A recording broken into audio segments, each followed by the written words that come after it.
বিগত কিছুদিনৰ পৰা হৈ থকা মুখলধাৰ বৰষুণৰ ফলত অসমৰ লিকাবালিৰ পৰা অৰুণাচল প্ৰদেশৰ লেপাৰাডা জিলা আৰু পশ্চিম চিয়াং জিলাৰ সৈতে সংযোগী 13 নং ৰাষ্ট্ৰীয় ঘাইপথৰ তিনিটা স্থানত সংঘটিত হৈছে ভয়ংকৰ ভূমিস্খলন।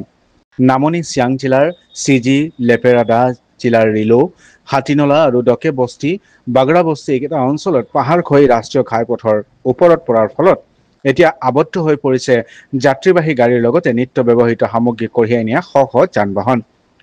উল্লেখযোগ্য যে 13 নং ৰাষ্ট্ৰীয় ঘাইপথ বন্ধ থকাত পূব চিয়াং জিলাৰ 15 নং ৰাষ্ট্ৰীয় ঘাইপথ হৈ লেপেৰাডা জিলালৈ গাড়ীসমূহ যাতায়াত কৰিছিল যদিও যোৱা নিশা 8 বজাত ডকেবস্তিত হোৱা ভূমিস্খলনৰ ফলত আবদ্ধ হৈ আছে গাড়ীসমূহ।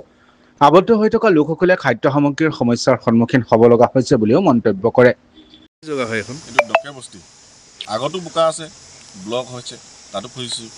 কেইটা জায়গাত ব্লক হৈছে? চিলাপথাৰৰ পৰা ইয়ালৈকে 3 জেগাত ব্লক হৈছে। এইফালে লিখাবালি ৰাস্তাটো কেনেকৈ হৈছে? লিখাবালি ৰাস্তাটো কালিৰ পৰাই ব্লক হৈ আছে। তাতো খোলাৰ কোনো চান্স নাই খোলা। কি লৈ আহিছিলে আপোনালোকে? কেইদিনমান আমি চব্জি লৈ আহিছোঁ। চব্জি বেয়া হৈ যাব এনেকুৱা হ'লে। চব চব্জি হয়। একদম অসুবিধা হৈ আছে আপোনাৰ? অসুবিধা, খোৱা বোৱা প্ৰব্লেম হৈছে। ইয়াত ব্লকত কালি ৰাতি 8টা বজাৰ পৰা কিবা খোলাৰ চান্স আছে নাই ৰাস্তা? জেচিবি আহিছে, এতিয়া কি হয়, 1-2 ঘণ্টা লাগে নে 3 ঘণ্টা লাগিব। অসুবিধা হৈছে নাই বাটত? খোৱা বোৱা অসুবিধা হৈছে, ৰাস্তা ভাল নহয়। পানী চানী কিবা দোকান চোকান আছে নাই ইয়াত ওচৰত? দোকান ওচৰত নাই, 4-5 কিলোমিটাৰ আগত আছে। প্ৰত্যেকবাৰ বাৰিষাতে এনেকুৱা হয়? প্ৰত্যেকবাৰ বাৰিষাতে হয় এনেকুৱা, ইয়াতকৈ বেছিয়ে হয়। এতিয়া কেতিয়া ওলাই যাব কোনো চান্সেছ নাই? খবৰ নাই, গাৰাণ্টি নাই। ঠিক আছে। দুখনকৈ জেচিবি অহৰহ কাম কৰিছে যদিও কেতিয়ালৈ বাট মুকলি হ'ব তাৰ কোনো নিশ্চয়তা নাই।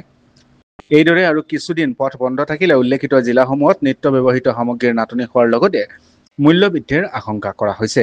এইকেইটা দিনত আপুনিও যদি অৰুণাচল প্ৰদেশৰ একেখন জিলালৈ যাব বিচাৰিছে তেন্তে সাৱধান হওক।